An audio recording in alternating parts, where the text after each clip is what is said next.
I am really pleased to welcome Betty Encinales, who will share with us tools and ideas on how we can increase our online network to create more career opportunities and to create a networking plan to truly rock our career.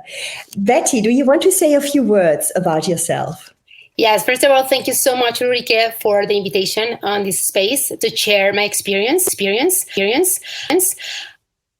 I live in the UK for over 22 years now.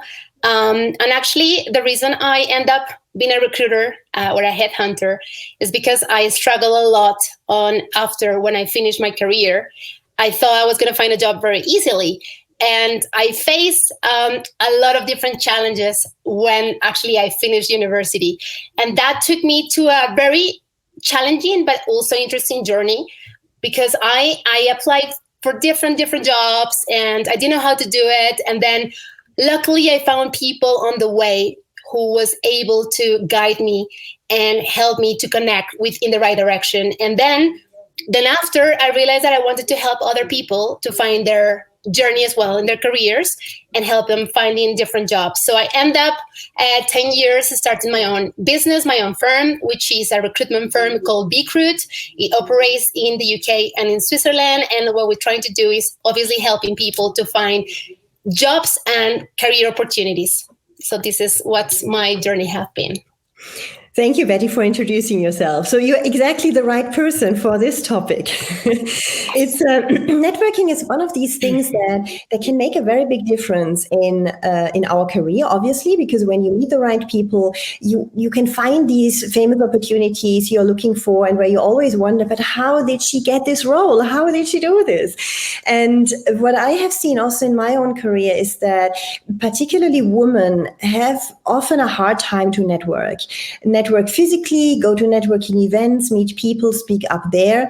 And since we have now this pandemic situation already for quite a long time, it became probably even more difficult for many of us to maintain or even start a networking activity.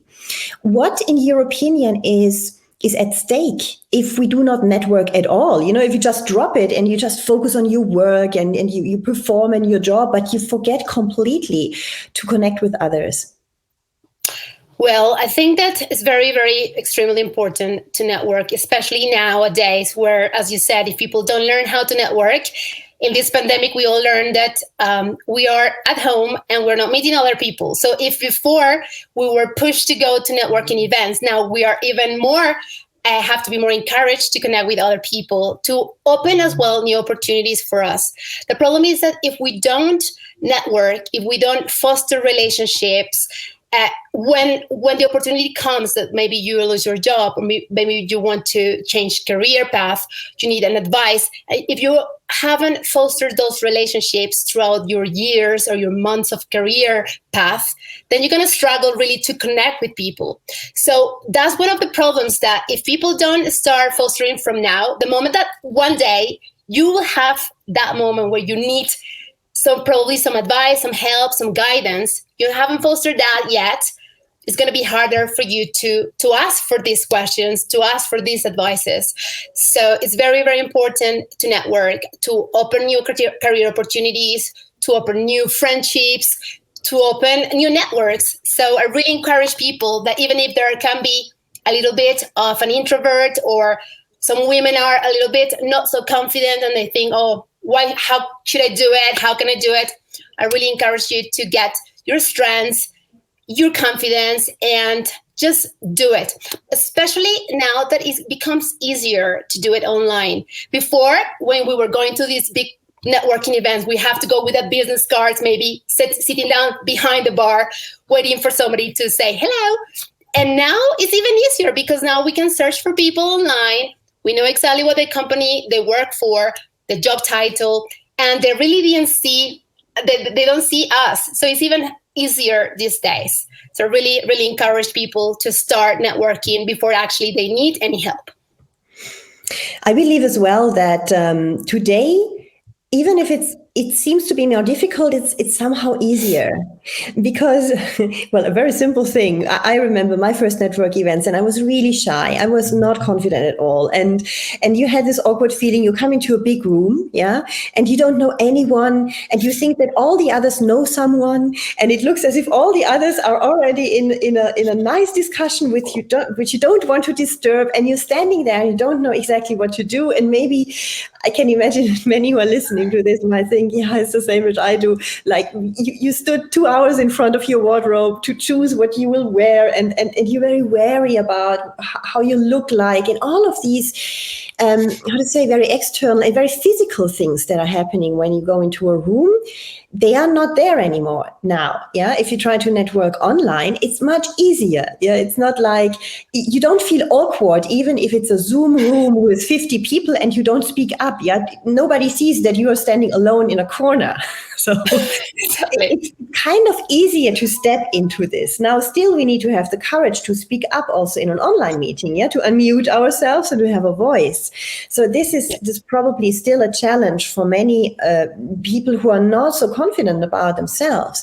But before we go into the solutions, how we can even structure our networking approach, I would like to ask you first, what are current mistakes or common mistakes that people do when they start networking or when they try to network first time?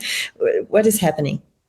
Well, there's a lot of mistakes. I mean, as you know, I'm a recruiter, so I can see a lot of mistakes that people make, probably more often than people that work in different fields. I mean, I get emails constantly of desperate candidates or desperate people that haven't even researched of what I do and ask me for help. So first mistake I constantly see, and it's quite annoying, it's for people not to research before they send a contact request or ask you for help. So if you don't know the other person, what they're doing, how can you ask for help?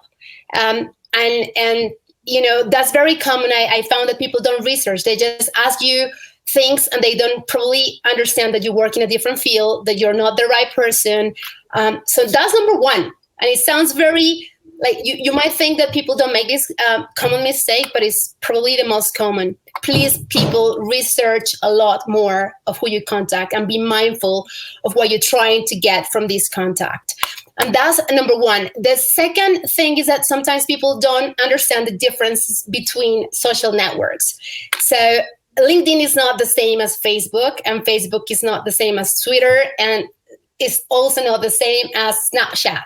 So you really need to be mindful of who you're trying to reach out. So you cannot really contact someone on Facebook to ask for career advice if you have never, ever met. Another mistake that I found is that a lot of people forget their own network. So they're looking for opportunities, they're looking to network, but they're looking to do a cold call for someone or to reach out for someone they don't even know. I think the number one thing we definitely have to be doing is contacting people that we already know in our network and reach out to them. First of all, and most, I mean, I think that the people who know us can always make contact with other people, maybe guide us, and they also know who we are and they can advise better. What other mistake? I think also a lot of people is not clear on the outcome of this like network. So sometimes they just go to an event, pardon me, they go to an event and they just don't know who to meet because they haven't researched first which companies are going, who's going, who I might need to talk to. And the same happen online. Sometimes people just blast emails, copy paste, send. And obviously, if you receive an email and it's not really personalized, you get annoyed because it's like it just changed a name and a comma, and then it just tells you a story that you don't even connect with. So I think probably those mistakes are very common. And I think it's very important for people to be mindful that even if we are connecting online, we are building real relationships. You know, another common mistake, Ulrike, is sometimes people, it's not mindful of the others' times. So sometimes they ask for favors that can or ask for advices without being mindful that the other person might don't have the same time, like for an hour. Sometimes they ask for 30 minutes. So you have to really, when you come and approach others for an advice, for opportunities, be mindful of their time, be mindful of who they are. Try to reach out with positive vibes as well. Don't reach out to people just asking for favors straight away, especially for people who you never met in your life. So if you send those emails without being mindful that you know them and just ask for a favor, what you're going to do is just absolutely just make that impression, and that other person probably will never, ever reply ever in your life. So yeah. And another, and this is like very funny, sometimes people don't even spell your name correctly. And I know that sounds also quite funny, but I receive tons of emails that people spell my name wrongly. And I think, wow, you're trying to connect with me, I don't even know how to spell my name. That's not really a great start. So yeah, there are common mistakes that I found constantly on a networking through people that email me constantly to ask for advice and for help.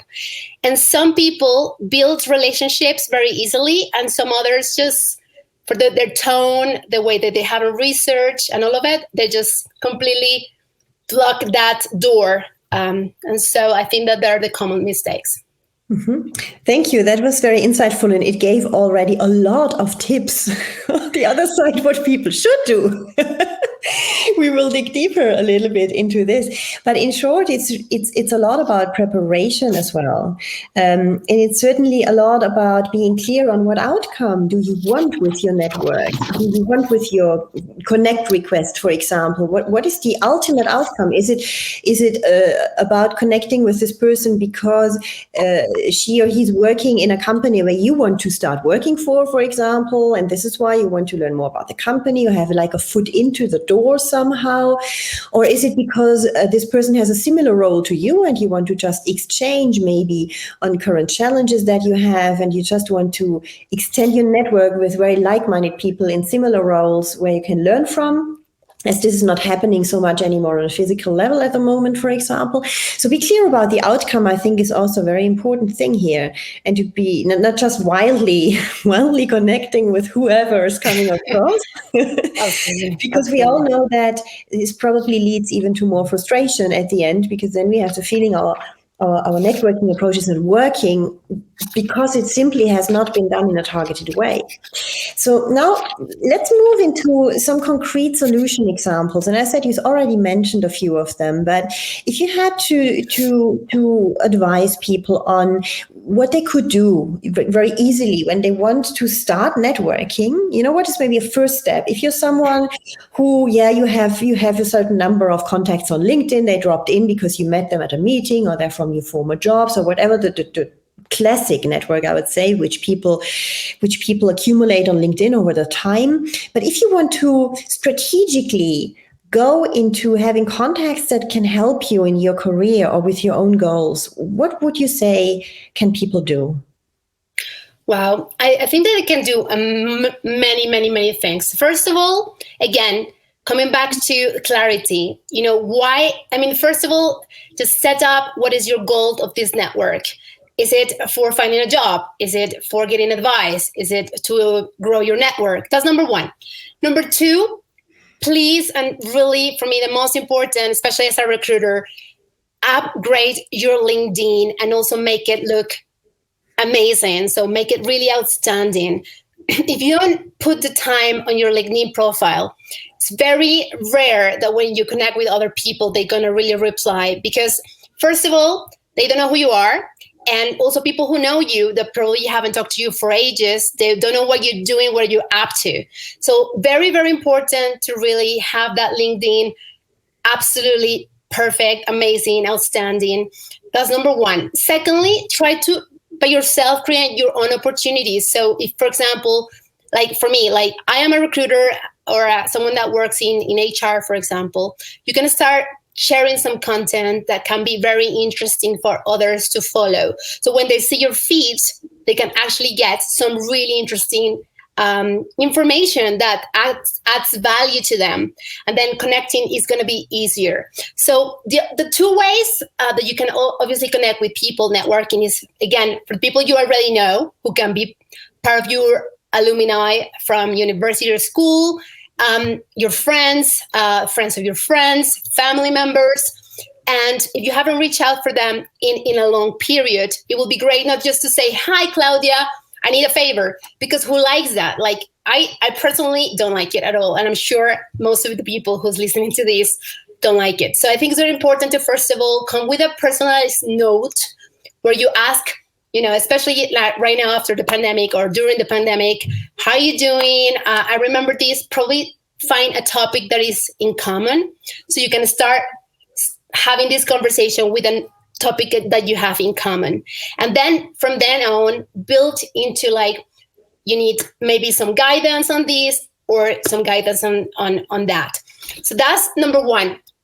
And if you would like to cold call or meet people that you haven't really ever meet, the other thing you can do is obviously look for the companies that you might be interested to reach out on your career, connect with people on their job titles that you probably dream to have one day, and add a really, again, personalized note where you connect with them, not just because you're like, I want to contact just to grow my network, but try to probably research first. So what that means is a lot of people have blogs, a lot of people have Twitter accounts, and you can get some overview of what that people interests are. So if you come with that first contact saying, look, I also play tennis and I've seen that you're very passionate about this, probably you have a first, a more approachable way to reach out and to have a conversation with that person.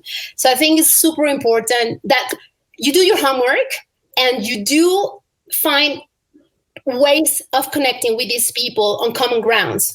So that gives you an initial connection, even if it's on the internet or in person, and you're starting before asking for a favor, you actually build up on that relationship.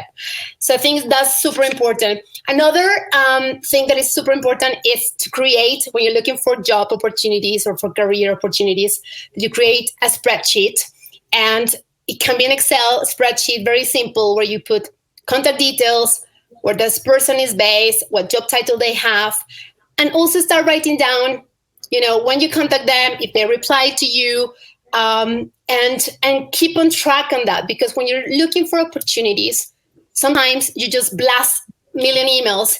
And if you're not personalized, probably a lot of people won't reply to you because they just think, well, this is a copy-paste email. And you can definitely tell when it's a copy-paste email.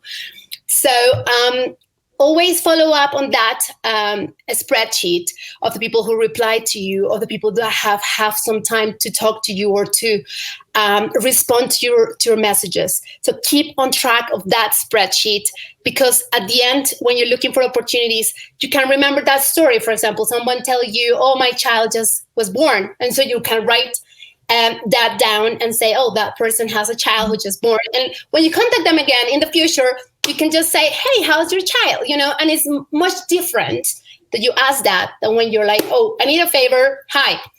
Yeah, it's a completely different way to enter that conversation.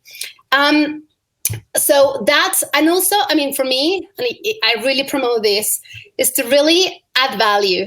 And I'll say this again, try to add value before you ask for favors or for advices or for anything else. And how can you add value on a 50 to 60 second conversation or email? You can always find like a podcast that person might be interested to, and you can be like, hey, I want to share this with you. What do you think? Or I'm doing this course that is super interesting. I think that might be valuable for you. So you can maybe explore this course a little bit more. And you can also share some news that can be relevant for the person you're trying to connect.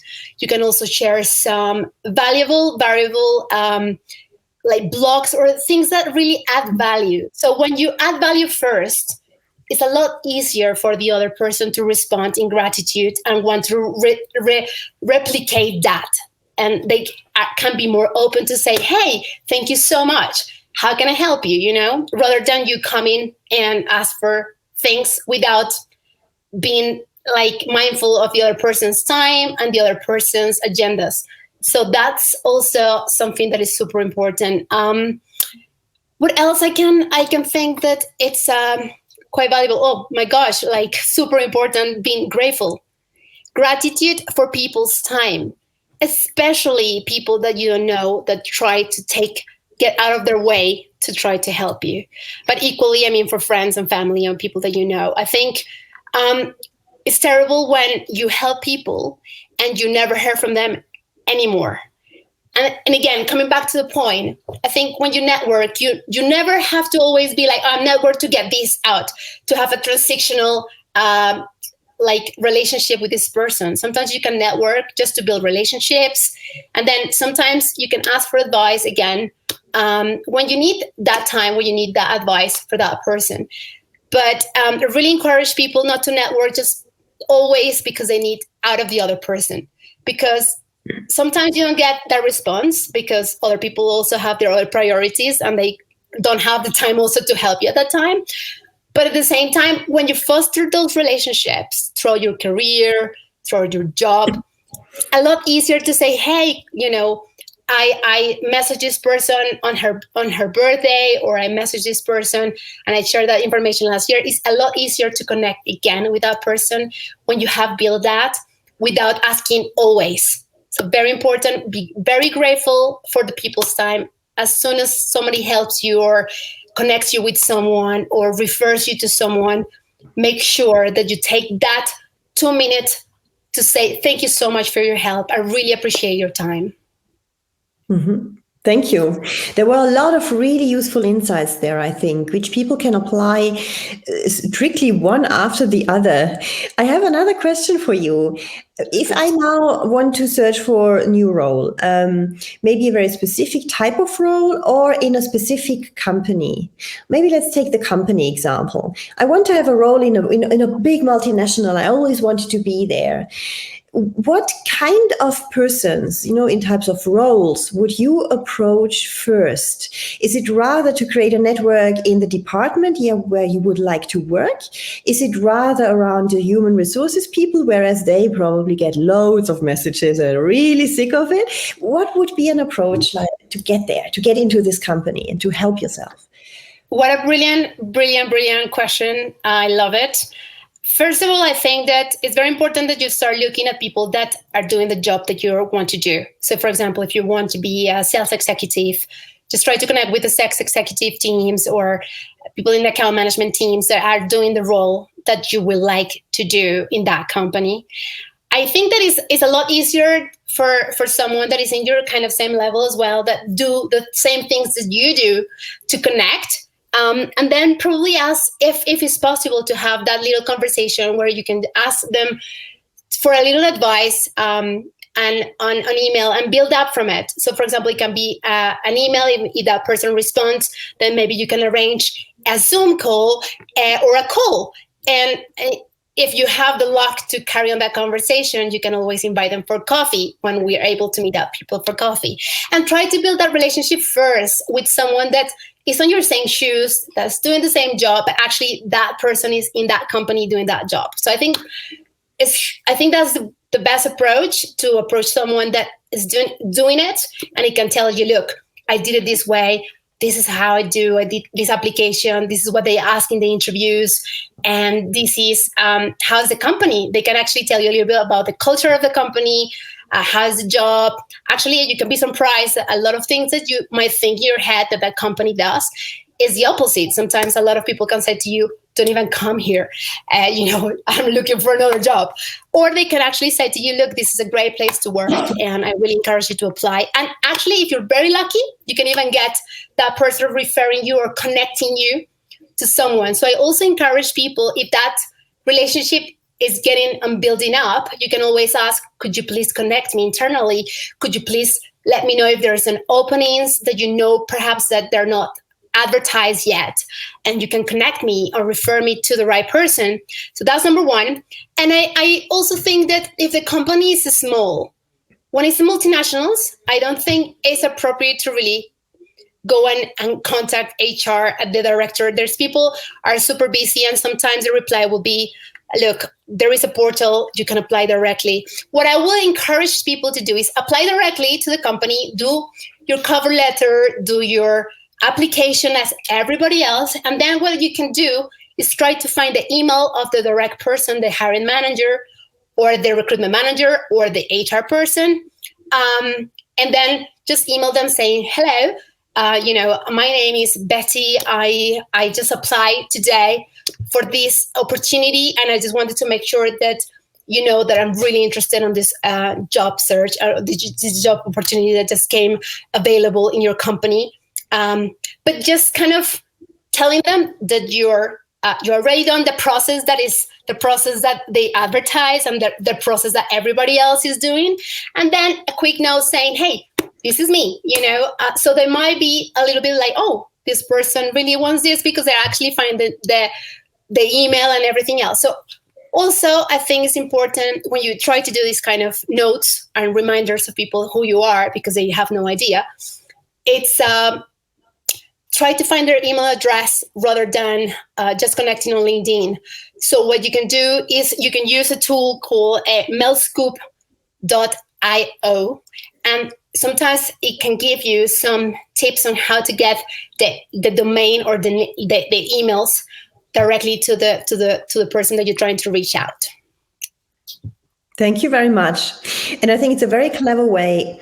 What you said in the beginning is about really connecting to people of the same department, because it's relatively easy. If you have a similar role or working, let's say you're working also in marketing, maybe also whatever in the chemical industry, for example, and to just connect with people maybe around a specific challenge that you have currently at work, and telling them that you've seen their profile, that you think that they have great competencies and that you would like to learn what they are doing in this area, because at the moment you're a little bit stuck or something like that, and get into a conversation which is rather a functional conversation around, well, the area you're really working in, creates a great connection, and indirectly you recommend yourself for the role, because at the same time you show what you know, you show what you're doing, you speak about your current project. So it's very subliminal and a very nice way to learn more about also the company. And what you said is very right. Sometimes you hear them from the people from the inside, especially in the department where you want to go. And it always depends on the leadership of this department, how the culture is and how people feel and how the work actually is there, that you might have a totally false idea of your dream job, let's say, which is maybe not your dream job anymore, but or maybe even more so, whatever. But you will learn much more than by just Googling the website of the company, surfing around and trying to find, let's say, the corporate communications information there. So I think we have a lot of insights here, and we're coming to an end of our talk. So I would like to sum up very quickly the tips that you gave throughout the last, especially 20 minutes. So the first one was really about, before you even start networking, make sure that your profile looks good, make sure that everything is up to date, that you have also a professional picture there, and become active also in your flow, where whatever the platform is. Obviously, when it's a professional thing, then it's probably LinkedIn, which is the best choice. But share insightful comments there and content, and show that you're an expert in your area. The second tip was about, when you start a conversation with someone, do your research properly. Learn first, what is this person doing? What are common topics? And start on a basis where this person feels like, this person is interested in me, and she or he did the research that is necessary, so that she understands who I am. And then number 3 was about create a structure, because if you do this very often, and this is what I think about networking to do quite a lot, create a spreadsheet, track down who you contacted and whatever you have learned about this person, so to make it even more personal in the future, and to be clear with who you had really great contact. And then adding value was another piece that was a very nice one, I think, and people don't think enough of this. Before asking for anything, give. First giving and then taking, not the other way around. And just give them value, give them your own insights, share links to podcasts, books, something that it might be really of interest for this person in the specific situation where this other person is. And last not least, be really grateful and honor the time that you have with that person, because that's something that is it's for granted. You cannot take people for granted these days.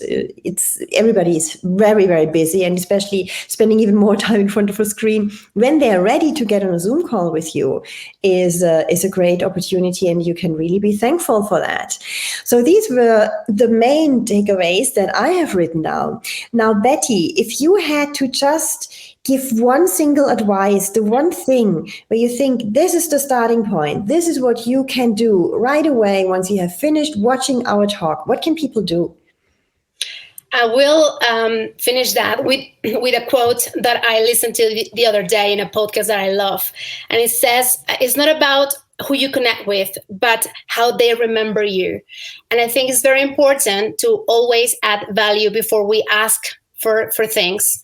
So be very mindful of the others' times and agendas, and see how can you with your own self can create those opportunities and add value to others too. Thank you so much for watching this talk. If you haven't subscribed yet, click here. Follow us on Instagram or become active yourself in our LinkedIn group. I am very much looking forward to having you on board. You are important, and together we can make a difference. See you next time.